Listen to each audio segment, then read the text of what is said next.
Learners. In our today's English class, we are going to resume the leftover chapter explanation of the last lesson. अभी तक हमने पढ़ा कि किस तरह से फ्रांस स्कूल को लेट हो जाता है और भागते हुए स्कूल जाता है। स्कूल जाने का उसको मन नहीं करता है, लेकिन फिर भी वो अपनी जो टेम्पटेशन है उसको रेजिस्ट करते हुए, बाहर घूमने की जो टेम्पटेशन है उसको रेजिस्ट करते हुए फिर भी वो चला जाता है स्कूल भागकर। और रास्ते में उसे बुलेटिन बोर्ड दिखता है और वहाँ पे कुछ लोग भीड़ में इकट्ठे होते हैं, वो कुछ नोटिस वहाँ पे पढ़ रहे होते हैं, फिर भी वो उसको इग्नोर करके आगे बढ़ता है और उसको स्कूल जाता है तो बहुत सारी अनयूजुअल चीज़ें उसको दिखती है। वो सारी अनयूजुअल चीज़ें जो डेली नहीं दिखती है उसको वो सब वहाँ नोटिस करता है, और लेकिन फिर भी वो चुपके से क्लास में चला जाता है। और जैसे ही क्लास में जाता है तो टीचर का जो टोन है उनसे वो भी डिफरेंट होता है, रोज़ जो डेली यूजुअल टोन होता है उससे अलग होता है। फिर वो टीचर एक अनाउंसमेंट करते हैं कि ये इनका लास्ट लेसन है आज का, because now no more French will be taught in this Alsace, जो इनकी डिस्ट्रिक्ट है इनका, वहाँ पे अब फ्रेंच नहीं सिखाई जाएगी, अब जर्मन सिखाई जाएगी। So this is the last lesson. तो वो एकदम से शॉक्ड हो जाता है, एकदम से स्टार्टल्ड हो जाता है, वो थंडर क्लैप जैसा उसको फील होता है। और फिर उसको सॉरी फील होता है कि क्यों अभी तक उसने अपनी लैंग्वेज को अच्छे से पढ़ा नहीं, क्यों उसकी ग्रामेटिकल रूल्स नहीं पढ़े, क्यों उसके बारे में बहुत ज़्यादा आगे स्टडी नहीं की और बाहर घूमता रहा, एंजॉय करता रहा। फिर वो जो इसको समझ में आता है कि जो ओल्ड मैन बैठे हुए हैं, जो ओल्ड विलेजर्स एल्डरली पीपल बैठे हुए, वो भी क्यों बैठे हैं, शायद वो रिपेंट कर रहे हैं कि वो स्कूल क्यों नहीं आए, वो होमेज पे करने के लिए आए अपनी फ्रेंच लैंग्वेज को, अपनी फ्रांस कंट्री को। ठीक है, now will see the what comes further. तो ये सब जब सोच रहा होता है तो तुरंत टीचर उसका नाम बुलाते हैं। ठीक है, अब उसका जो पार्टिसिपल्स का रूल है वो रिसाइट करने का कॉल आया है। What would I not have given to be able to say that dreadful rule for the participle all through very loud and clear and without one mistake, but I got mixed up। मतलब अगर ऐसा होता कि कितना अच्छा होता, वो सोचता है कि अगर मैं अपने रूल्स बहुत अच्छे से बोल पाता, अच्छे से प्रिपरेशन करके आता, but I got mixed up on the first words and stood there. लेकिन मैं बोल नहीं पाया, स्टार्टिंग में ही कंफ्यूज हो गया, वहीं खड़ा रहा। Holding on to my desk, my heart beating and not daring to look up. उसको ये हिम्मत नहीं हो रही थी, उसको बहुत शर्मिंदा फील हो रहा था, एम्ब्रेसिंग फील हो रहा था, वो ऊपर नहीं देख पा रहा था। तब टीचर ने बोला, I won't scold you little Franz, मैं आज आपको नहीं डांटूंगा। You must feel bad enough, तुमको खुद को ये महसूस होना चाहिए कि तुमने कितना गलत किया है। See how it is, every day we have said to ourselves, वाह I have plenty of time. हम हमेशा अपने आप से कहते रहते हैं कि अभी तो बहुत टाइम है। I will learn it tomorrow, कल पढ़ लूँगा, आज नहीं कल पढ़ लूँगा। We go on putting off our work for tomorrow, and now you see where we have come out। देखो अब हम कहाँ आ गए। And that is the great trouble with Alsace, she puts off learning till tomorrow। ये she आता है countries के लिए, तो ये इस डिस्ट्रिक्ट के लिए आ रहा है कि हमेशा कल पे काम डाल देते हैं। यहाँ के लोग, हमारे जो लोग हैं वो हमेशा, इनकी आदत है कि आज का काम कल पे डाल देते हैं। Now those fellows out there will have the right to say to you. अब जो लोग, जो दुश्मन है, फेलोज आउट मतलब जो दुश्मन कंट्री है, जो वहाँ के जर्मन के लोग, अब जो प्रुशिया के लोग ने जो हमारे ऊपर कब्जा कर लिया, वो हमको कहेंगे, how is it you pretend to be Frenchman, तुम लोग दिखावा करते हो फ्रेंच मैन होने का, and yet you can neither speak nor write your own language. तुमको खुद की लैंग्वेज भी अच्छे से बोलना और लिखना नहीं आता, तो तुम कहाँ के कैसे फ्रेंच मैन हो। But you are not the worst poor little Franz, लेकिन सिर्फ तुम्हारी गलती नहीं है। It's not your only mistake, we have all a great deal of reproach ourselves with, हम सब की मिस्टेक्स है ये। Your parents were not anxious enough to have you learn, तुम्हारे अलावा तुमने तो अपनी पढ़ाई अच्छे से की नहीं, लेकिन साथ साथ तुम्हारे पेरेंट्स की भी मिस्टेक है कि वो कभी एंशियस नहीं रहे, वो कभी ईगर नहीं रहे तुमको पढ़ाने के लिए। उनके अंदर कभी इतना वो स्पिरिट नहीं रहा कि नहीं तुमको उनको कैसे भी करके पढ़ाना है। They prefer to put you to work, put you to work मतलब वो तुम्हें काम पे लगा देते थे, ऑन अ फार्म और एट मिल्स, जो 100 मिल्स होती है, जो 100 में से ग्रेन निकालने की मिल्स होती है, वहाँ पे तुमको लगा देते थे, सिर्फ इसलिए कि वो कुछ एक्स्ट्रा पैसा कमाना चाहते थे। तब उस वक्त उन्होंने सिर्फ अपनी एक्स्ट्रा अर्निंग के ऊपर ध्यान दिया, तुम्हारी पढ़ाई पे की केयर नहीं की, वो उनकी मिस्टेक थी। And I have been blamed also, मेरी भी गलती है। I have been to blame, मुझे भी, मेरे ऊपर भी ब्लेम आना चाहिए। Have I not often sent you to water my flowers instead of learning your lessons, जब तुम यहाँ पढ़ने आते थे तो तुम इंटरेस्ट नहीं लेते तो मैं तुमको अपने फ्लावर्स को वाटरिंग करने के लिए भेज देता था। And when I wanted to go fishing, जब मुझे फिशिंग के लिए जाना होता तो मैं तुमको स्कूल की छुट्टी दे देता था। तो ये सब मेरी भी मिस्टेक रही है, मैंने भी तुम्हारी पढ़ाई को इतना इंपॉर्टेंस नहीं दिया है। Then from one thing to another M Hamel went out to talk of the French language. फिर वो फ्रेंच लैंग्वेज की जो उसकी जो क्वालिटीज़ है उसके बारे में बातें करते हैं। Saying that it was the most beautiful, वो क्या क्या बोलते हैं उसके बारे में, ये सब हाईलाइटेड चीज़ें। मोस्ट ब्यूटिफुल, वो सबसे अच्छी सुंदर लैंग्वेज है, language in the world, the clearest, the most logical, ये इसमें रीजनिंग, इसमें रूल्स वगैरह क्लियर रूल्स हैं सारे, कंफ्यूजिंग लैंग्वेज नहीं है, ईजी टू अंडरस्टैंड है। That we must guard it, हमको उसकी रक्षा करनी चाहिए amongst us, and never forget it, वो इतनी अच्छी लैंग्वेज है कि हमको उसको कभी भूलना नहीं चाहिए। Because when a people are enslaved, जब भी लोग गुलाम बन जाते हैं, as long as they hold fast to their language, जब तक वो अपनी लैंग्वेज से जुड़े रहते हैं, it is as if they had the key to their prison, तो उनको एक पावर मिल जाता है अपनी आज़ादी के लिए लड़ने का। तो वही उनके लिए आज़ादी की चाबी है, उनकी प्रिजन, उनकी जेल से की चाबी है। मतलब वो जल्दी से अपने आप को लिबरल कर पाते हैं, क्योंकि जो इंसान अपनी नेशनल लैंग्वेज से जुड़ा रहता है वो अपनी कंट्री से जुड़ा रहता है, और वो उसके अंदर उसका पैट्रियटिज्म जिंदा रहता है, और फिर वो अपनी आज़ादी की लड़ाई जीत भी सकता है। Then he opened a grammar, फिर उन्होंने ग्रामर की बुक खोली और रेड अस आर लेसन, फिर हमारा लेसन पढ़ना स्टार्ट किया। I was amazed to see how well I understood it, तब मुझे एकदम सरप्राइज हुआ, I was shock to see that, मुझे वो सारी चीज़ें जो उन्होंने बताई वो समझ में आ गई, क्योंकि उस दिन मैंने पूरा ध्यान दिया था। All he said seemed so easy, सब कुछ बहुत ईजी लग रहा था। I think too that I had never listen so carefully, मुझे समझ में आ गया, ये भी समझ में आ गया कि मैंने कभी इतने ध्यान से उनके लेक्चर को सुना ही नहीं था। And that he had never explained everything with so much patience, और उन्होंने भी कभी ये इतना पेशेंस से, इतना केयरफुली हमको नहीं पढ़ाया था।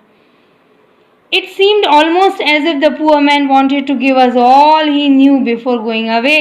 जैसे यहाँ से चले जाने से पहले वो हमको सब कुछ सिखा कर जाना चाहते थे, and to put it all in our heads at one stroke, और एकदम से सब कुछ हमारे दिमाग में डाल देना चाहते थे। at one stroke means at one hit, at one attempt, एक बार में ही सब कुछ पढ़ा देना चाहते थे।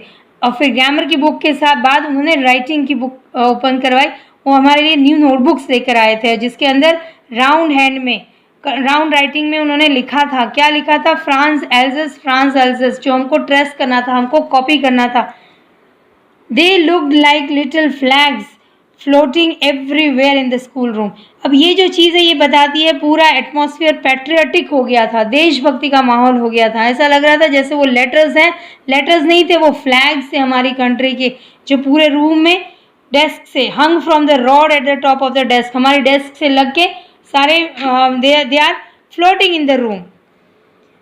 You ought to have seen how everyone set to work, आपको देखना चाहिए था, वो हमसे कह रहे हैं, रीडर से कह रहे हैं कि आपको देखना चाहिए सब लोग कैसे काम कर रहे थे। हाउ क्वाइट इट वॉज, सब जगह कितनी शांति थी। The only sound was scratching of the pens over the paper, मतलब सिर्फ जो स्क्रिबलिंग होती थी पेपर की जो पेन चल रहा था, सिर्फ उसी की आवाज़ आ रही थी।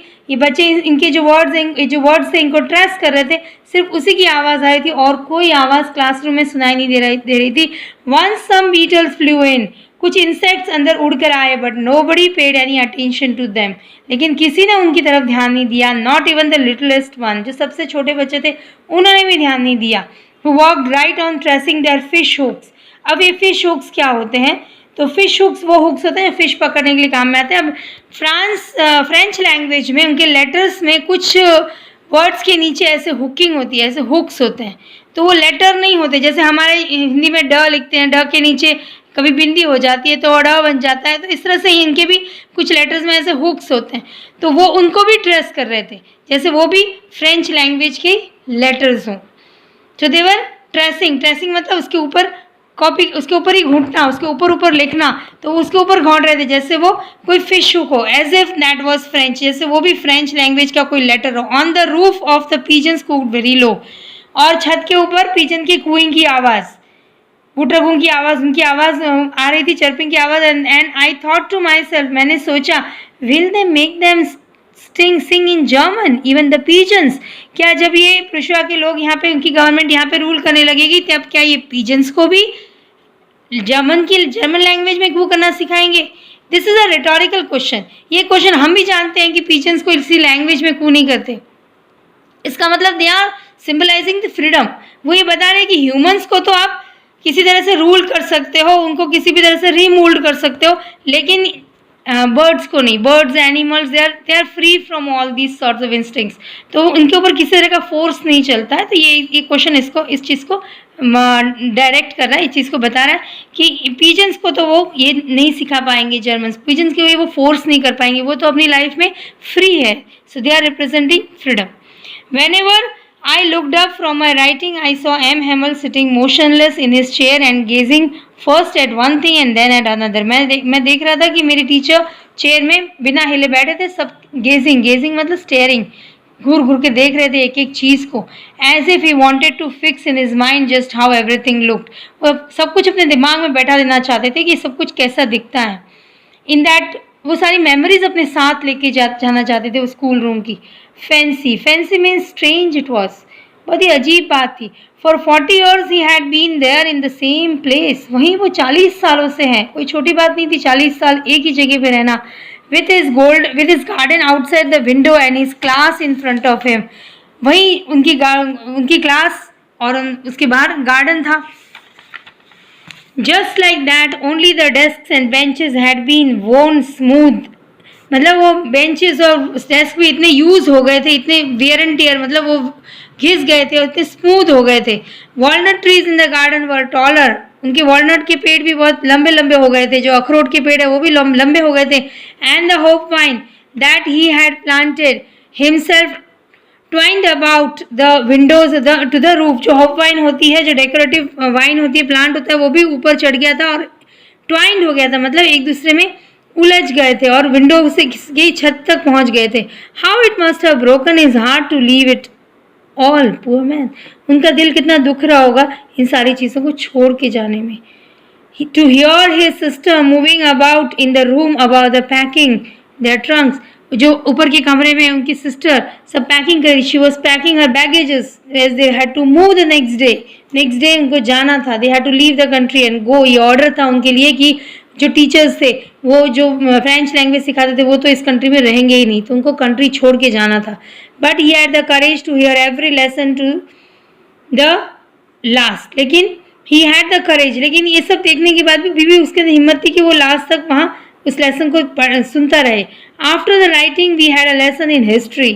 फिर हिस्ट्री के बारे में, history means not that history जो वर्ल्ड हिस्ट्री नहीं, उनकी लैंग्वेज की हिस्ट्री पढ़ाते थे वो।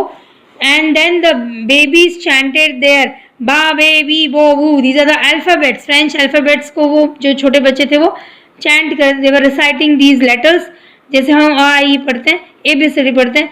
Down there at the back of the room old Hauser had put on his spectacles and holding his primer. जो हॉजर था वो, उन्होंने अपने हाथ में प्राइमर पकड़ा हुआ था, in both the hand spelled the letters with them. वो भी बोल रहे थे उनके साथ साथ, वो अक्षर पढ़ रहे थे। You could see that too was crying, he too was crying, वो भी रो रहे थे। हिज वॉइस ट्रैम्पल्ड, उनकी आवाज़ कांप रही थी। It was shivering with emotion, not out of fear or anything, emotional हो गए थे। and it was so funny to hear him that we all wanted to laugh and cry। अब जब इतने एजेड लोग जब अल्फ़ाबेट्स पढ़ते हैं तो हमको इनको सुन के अजीब लगता है, स्ट्रेंज लगता है, तो थोड़ा हंसना भी आता है, लेकिन हम हंसे या रोए हमको समझ में नहीं आता। How well I remember it the last lesson, मुझे वो लास्ट लेसन कितना अच्छे से याद है। And all at once the church clock struck 12। जितने में चर्च की घंटी में 12 क्लॉक, जो चर्च की क्लॉक होती है उसमें 12 बजने का साउंड हुआ। देन द एंगुलस, ये एंगुलस इनकी प्रेयर होती है, तो वो प्रेयर टाइम था। जो इंग्लिश प्रेयर, जो क्रिश्चियंस होते हैं उनकी प्रेयर्स होती है, तो वो प्रेयर का टाइम था। 12 बजे की नून की प्रेयर होने वाली थी। At the same moment the trumpets of the Prussians returning from drill sounded under our windows. और वहीं पास से जो प्रेशियन सोल्जर्स निकल रहे थे, तो उनके जो ट्रम्पेट्स की आवाज़ थी, जो उनकी बाजों की आवाज़ थी, वो आने लगी। वो अपनी ड्रिलिंग से वापस आ रहे थे, एक्सरसाइज करके वापस आ रहे थे। M Hemal stood up, M Hemal खड़े हो गए, वेरी पेल, उनको लगा कि अब जाने का टाइम आ गया है। He was looking very weak in his chair पे खड़े हो गए। I never saw him look so tall, उतने ऊंचे दिख रहे थे वो, मैंने कभी उनको इतने ध्यान से इतने ऊंचे नहीं देखा। My friend said he wanted to say something but could not say, क्योंकि उनका जो थ्रोट है वो चौक हो गया था, बोल नहीं पा रहे थे वो, and he could not go on, आगे नहीं बोल पाए वो। Then he turn to the blackboard, फिर ब्लैक बोर्ड की तरफ टर्न होके उन्होंने एक चौक उठाया और फिर उस चौक को हाथ में लेके bearing on with all his might, उसको टाइटली पकड़ा अपने सारे पावर से। वो पकड़ भी नहीं पा रहे थे, अपने आप को वीक फील कर रहे थे, लेकिन उन्होंने चौक को पकड़ा। He wrote as large as he could, बहुत बड़े अक्षरों में उन्होंने बोर्ड पे लिखा वाइला फ्रांस, मतलब long live France, long live my country. Then he stopped and leaned his head against the wall, wall की तरफ अपना सिर झुका के खड़े हो गए। Without a word he made a gesture to us with his hand, उन्होंने कुछ बोला नहीं, सिर्फ अपने हाथ से इशारा किया। School is dismissed, you may go, तुम सब जा सकते हो, स्कूल खत्म हो चुका है। Alright, so this was the explanation of A chapter. ये इसमें कुछ क्वेश्चन आंसर्स के लिए जो हाईलाइट किए हुए हैं, जैसे वो वर्ड्स आपको भी हाईलाइट करने हैं, जैसे वो क्या अनयूजुअल थिंग्स थी जो उसने फ्रांस ने नोटिस की, जैसे बहुत सारे वहाँ पे सब शांत था, it was quiet, school was as quiet as a Sunday morning. Then the teacher was wearing special clothes, वो क्लोथ्स क्या थे, वो सारे क्लोथ्स के बारे में लर्न करना है। और जो ओल्ड पीपल थे they were sitting at the back benches with a book in the hand, ठीक है। सो दिस अनयूजुअल सीन, इस पे क्वेश्चन बन सकता है। फिर जैसे मैंने ये कहा, ये लाइन देके उसके ऊपर आसपास के जो कॉन्टेक्स्ट है उसके ऊपर क्वेश्चन बन सकता है। और इसके जो कुछ इंपॉर्टेंट क्वेश्चन आंसर्स हैं, in the next video I will be giving you some important question answers, possible question answers from this chapter. Till then you read this chapter thoroughly and understand and learn everything, जो भी आपको terms दिए, जो भी phrases दिए हुए हैं और जो हाईलाइटेड वर्ड्स हैं उनको अच्छे से समझे, and then so that you can understand the question answers better and you can attempt any other extra questions if it comes from them. All right, till then, thank you very much. See you in the next class.